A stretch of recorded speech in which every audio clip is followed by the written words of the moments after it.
Ayan, so mapagpalang araw pong muli sa inyong lahat, mga sir, mga madam. Ako po yung nagbabalik ng lingkod Agent Joel. Ito po ay aerial view po ng 2.5 hectares dito sa bayan ng Umingan, Pangasinan.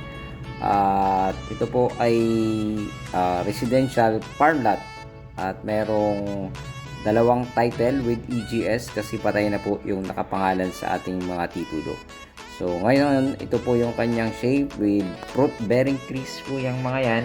Merong iba't ibang klase ng puno ng putas. May puno ng mahogany. Ayan. So 82 meters frontage po ito. May Gymellina trees. At ang kagandahan nito ay malapit lang sa mismong provincial road and the same time malapit sa bayan ng Umingan, Pangasinan. So may mango trees po siya.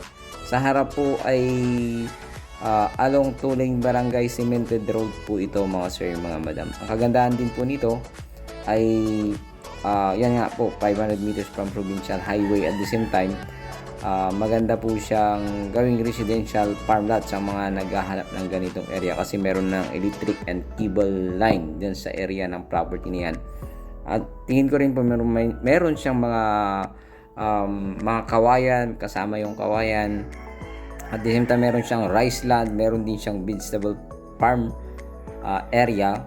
So, sa video na nauna, maliban po dito, ay nag-video po ako sa baba, ay nauna ko na pong nai-upload.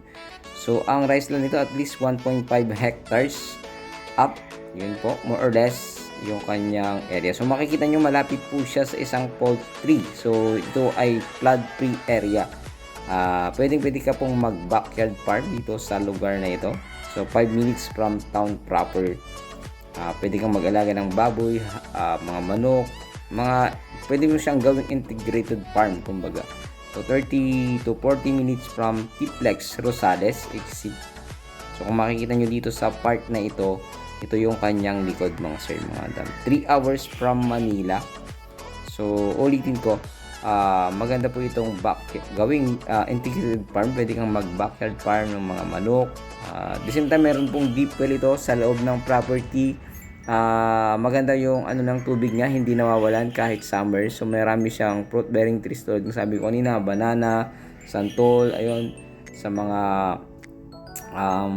iba't ibang klase. Meron pang langka, meron pang alam ko meron pa siyang tamarind, o sampalok, ayun. So meron din siyang avocado na nakita ko sa part doon. So yan po yung kanyang boundaries dito sa likod, hindi po nakuha yung mangga na yan, mga sir, mga madam. So dito sa part na ito ay may konti siyang rice land pa dyan sa likod na yan. Pag ganyan po yung kanyang shape, ayan. So mayroon namang muhon po yan kasi may muhon na sa harap na pakita ko po dun sa mismong video ko sa baba. At maganda po ito sir, ma'am, sa mga naghahanap ng ganitong area o property na pwedeng mag-alaga ng hayop. So halos katapat yan nung property na binebenta ko na 9.3 hectares pero 250 per square meter po yan. So ito naman 2.5 hectares mahigit pero 5 million lamang po. So kung negotiable, samahan ko po kayo para makausap natin yung mismong seller po natin. Ayan, kung makikita nyo po dito sa part na ito yung kanyang harap. At maganda po siya na area. Pwede kang magtayo ng bahay. At the same time, kung gusto mo bakasyonan lang, pwede rin po. Pwede kang magtanim-tanim dyan. So maganda siya sa retirement investment. So huwag kayong mag-alala doon sa poultry kasi naman po yan, tunnel vent ayon sa ating mga nakatira dito. So hindi man naman po siya ganun hindi po siya nangangamoy kumbaga kasi tunnel vent na siya. Kung makikita niyo mamaya mapapahagipan ulit natin ng drone. So ganyan yung shape niya sa likod, yung kanyang rice land. So kadalasan dito may maraming kawayan, Gymellina. So ayun. Ulitin ko, bayan ito ng Umingan, Pangasinan. 5 minutes from town proper. From Tiplex Rosales, 30 to 40 minutes.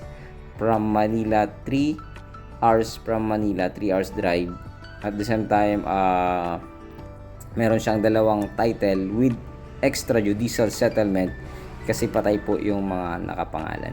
So, ayun, sana magustuhan nyo po ito dito sa bayan ng Umingan, Pangasinan. Sa mga gusto pong bisitahin ito, pakitawagan niyo lamang po ako sa akin. Yun po yung poultry. So, kung napansin nyo po, siya po ay hindi ganun kataas kasi naka-tunnel vent po siya. Ayon sa ating mga nakausap dito sa lugar na ito. So, yung mga nakatira dyan, marami kasing bahay po dyan sa part na iyan. At sabi naman nila, okay naman, wala namang nagiging problema. So, ayun. At sana magustuhan nyo ito dito sa mismong bayan ng Umingan, Pangasinan. So, tama-tama po sa mga gusto po ng ganitong kaluwang na property. Maganda po ito. At at the same time, hindi naman po siya ganon kamahal kasi kung mabisita nyo po yung area, maganda po siya sa 5 million na presyo po ng ating seller.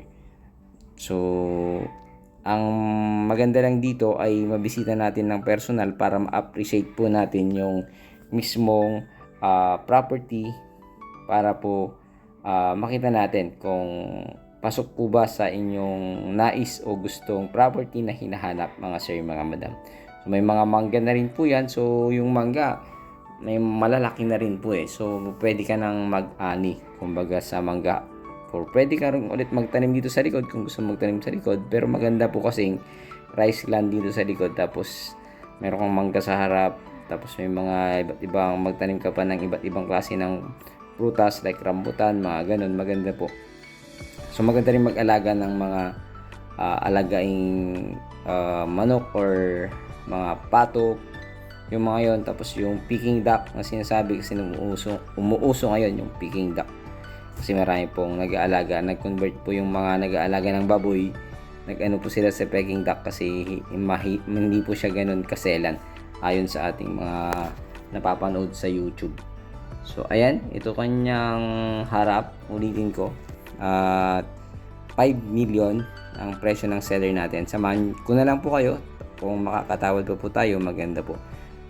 Pero ito po ay dapat makapag-set po kayo ng araw para po masabihan din po natin yung seller para andun din po siya pag ibibisita natin yung property. So ayun, muli maraming salamat. Ito po ang Unicode Agent Joel.